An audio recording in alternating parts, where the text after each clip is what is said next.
আমরা এখন সবাই গোয়ালিয়র ফোর্ট দেখার জন্য হেঁটে হেঁটে যাচ্ছি। অনেক উপরে, অনেকটা সময় লেগেছে। আর দেখতে পাচ্ছ কি সুন্দর পাথরের গায়ে গায়ে শিলালিপি তৈরি করা আছে। আর এই গোয়ালিয়র ফোর্ট আমরা ইতিহাসের পাতায় পড়েছিলাম যে মুঘল সম্রাটের বাবর, হুমায়ুন, আকবর তো এই দুর্গটি নিয়ন্ত্রণ রাখতেন এই রাজরাজারা। আর এই দুর্গটি ভেতরে আমরা এখন প্রবেশ করব। এটি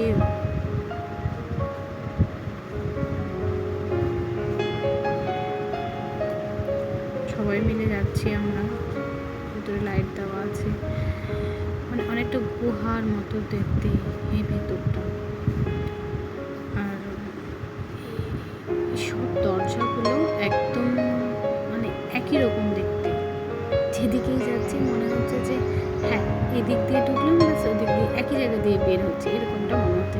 জাস্ট লাইক এ ভুলভুলাইয়া। এটা দেখতে পাই অনেকটা দূরবীনের মতো।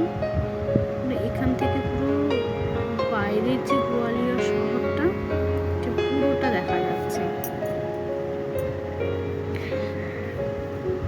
মানে খুব সুন্দর একটা অভিজ্ঞতা, কি বলবো, দারুণ একটা জায়গা দেখতে।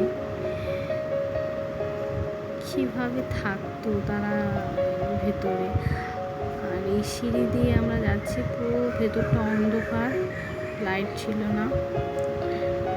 মোবাইলের মাঝে মাঝে টর্চ জ্বালিয়েও যেতে হচ্ছিল। পুরো পুরো গোয়ালিয়র শহরটা দেখা যাচ্ছে। আর এই কিলা থেকে, গোয়ালিয়র কিলা থেকে ঝাঁসি রানী লক্ষ্মীবাঈ প্রায় 15 থেকে 20 ফুট উচ্চতা, সেখান থেকে ঘোড়া লাভ দেন। আর এটা ভারত স্বাধীনতা সংগ্রামের জন্য তার এই বীরত্ব আজও স্মরণীয় হয়ে আছে ইতিহাসের পাতায়।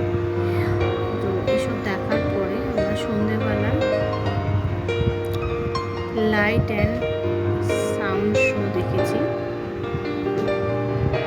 সেটাও ভালো লেগেছে, তার কারণ গোয়ালিয়র ফোর্ট কীভাবে হলো, কি নিয়ন্ত্রণ করলো, তার কি বৃত্তান্ত, সব কিছু এই লাইট অ্যান্ড সাউন্ডের মাধ্যমে দেখানো হয়েছিল।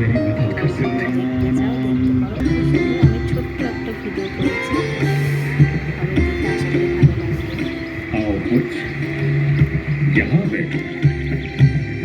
राजाओं और साम्राज्यों की लहर ग्वालियर से होकर गुजरी और जाहिर है कि उनमें से कुछ अपनी छाप भी छोड़ गई। डेरा डालने के बाद भी